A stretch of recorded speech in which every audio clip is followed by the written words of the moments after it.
A shocking admission. Friends react to Bryan Kohberger's guilty plea in the Idaho murders.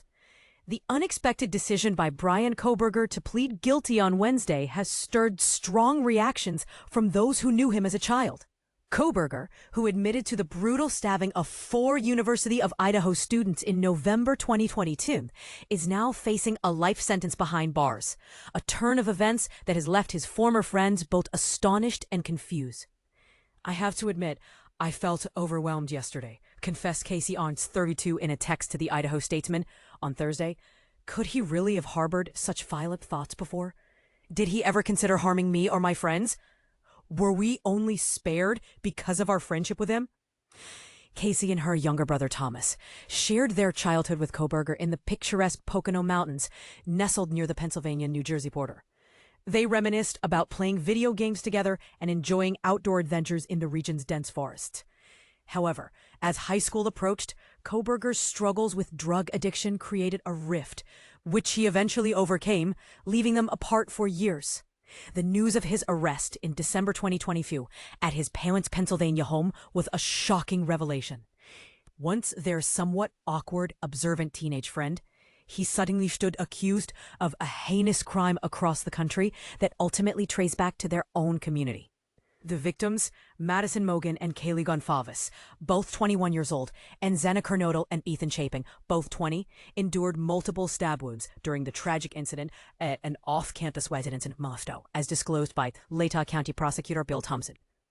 Kohberger's past actions have returned to haunt his friends and family.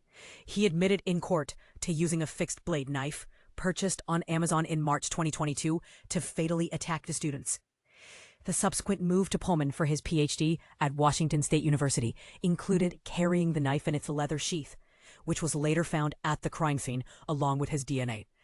In a drastic step to avoid a potential death sentence, Kohberger has pleaded guilty to 4 counts of first-degree murder and 1 count of felony burglary, ensuring he will spend the rest of his life in prison with no possibility of parole or appeal. Donna Yazwiak, Kohberger's high school guidance counselor, expressed her astonishment, hoping that the outcome would help the victims' families find closure. She pondered the unexplainable motives behind such horrific acts and questioned whether Kohberger felt any remorse. Kohberger's guilty plea has led Jack Bayless, 31, another friend from their circle, to believe the decision signifies real acknowledgement of the crime. Bayless speculates that Kohberger's interest in understanding the mindset of killers might have influenced his actions, suggesting that a deep exploration into such dark territory might have driven him to commit the crime. For Casey and Thomas Bartz, the guilty plea marks an end to the painful uncertainty, offering a sense of closure despite the troubling reality of the situation. They sent their condolences and prayers to the victims' families, hoping they could begin healing from the tragedy. Amid all the sorrow and searching for understanding, the question of why remains at the forefront, compelling us to contemplate the motivations behind such indescribable acts and pushing us to find a way forward with compassion and resilience. What do you think? Can true understanding and forgiveness ever be reached in situations like this? We'd love to hear your thoughts. Please share your perspective in the comments below.